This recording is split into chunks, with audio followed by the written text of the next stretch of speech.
Hello there. Thanks for joining us on News Channel Nebraska. Over the next 3 days, we're going to be showing portions of an interview I had with new president of the University of Nebraska system, Dr. Jeff Gold. Dr. Gold, kind enough to sit down for the extended interview with me to discuss his goals for the university system. Today, just who is Jeff Gold? How did he end up running the state's university system? And maybe most importantly, now that he has the job, what does he do first?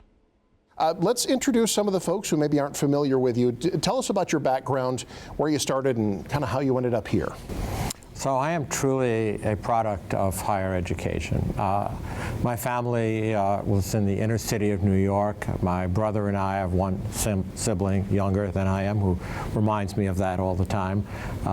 Grew up in the inner city, are products of the public school system and the public high school system of New York. I was really privileged through scholarship support and work study to go to engineering school at Cornell's University in Ithaca, New York, as we used to say, high above Cayuga's waters. And then went to medical school at Weill Cornell Medical College, which is in New York City. Did 5 years of general surgery residency, including a lot of time in surgical oncology at Memorial Sloan Kettering, and then moved to Boston, spent time in the Harvard system at the Brigham and at Boston Children's, where I studied and practiced children's heart surgery and adult cardiac surgery, and then spent the next several decades back in New York City as ultimately became a professor, division chief, department chair, and then thereafter moved to Ohio. We were just talking about that a few minutes ago, northwestern Ohio in the city of Toledo, where I was originally the dean of the medical school, and within a year literally became the provost of the system and then the chancellor, and I was sort of minding my own business until J.B. Milliken called me up almost 11 years ago and said, Jeff, you know, you really ought to look at this job in Nebraska. And fast forward, here I am all those years later. What was it that interested you in getting into education administration? Obviously, you're dean of the medical school, which was your background. What was it that interested you about the administrative side of education? Well, you know, I never thought that that would be a career destination for me. I really thought that I'd be practicing medicine. I spent 25 years of my life fixing kiddos' hearts and, you know, some adults with unusual problems as well, thousands and thousands of patients. You know, there's just unlimited personal satisfaction that comes from going down to the family waiting room and telling some parents that their young child is going to be okay, and they throw their arms around you and thank you, and it's just an incredible feeling when that happens.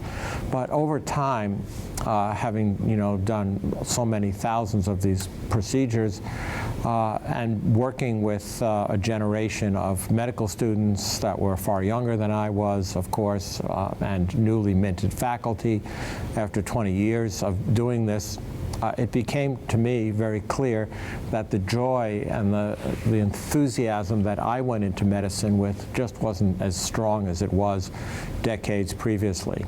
So I decided that the best way to influence that would be to come the dean of a medical school and reinfuse that joy and that enthusiasm and minimize the cynicism and the negativity that was all too pervasive at that time.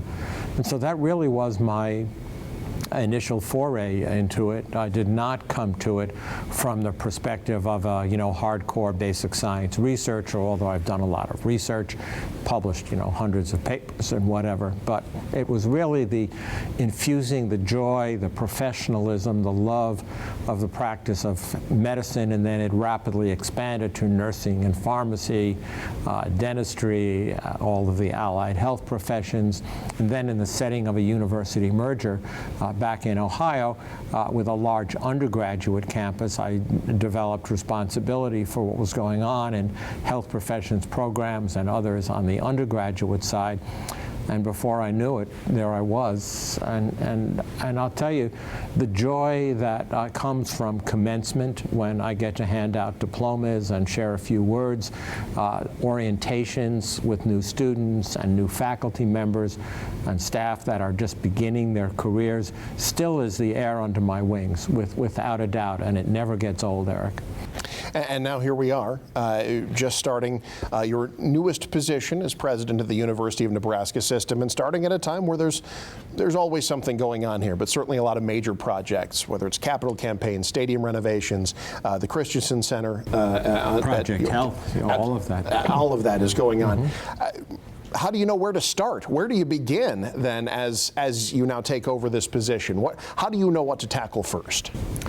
Well, that is the question of the day, because, you know, as many have said, if you have a lot of priorities, you have no priorities. And you know, we'll come back to that in just a second, but maybe the best way to answer your question is that under the leadership of President Carter and President Bounds and our interim presidents, you know, Chris Kaborik, we have a very solid foundation.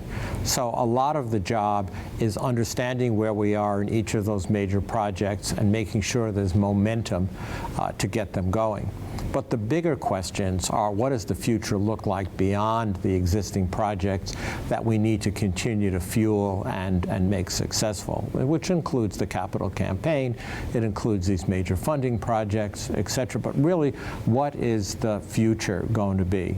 And you know, I get asked the question all the time, Eric, what keeps you up at night?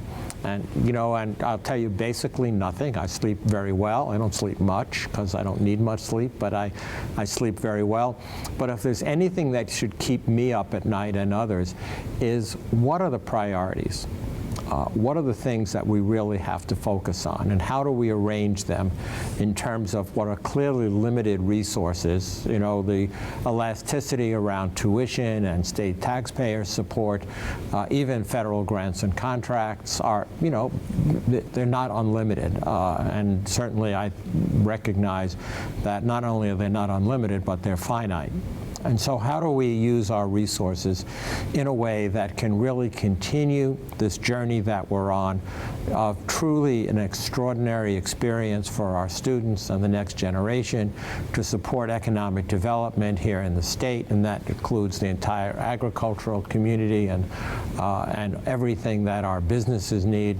Obviously, all of the creative activity, whether that's in theater or in the arts, and of course on the playing fields, because a lot of Nebraskans identify the university, you know, with the win-lose ratios and the quotes from the players and the coaches on all of our campuses.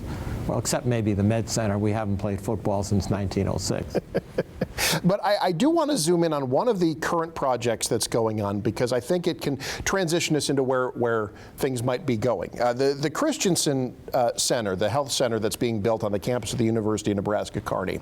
You were obviously very involved with that on the chancellor side from UNMC. This is a remarkably unique type of collaboration.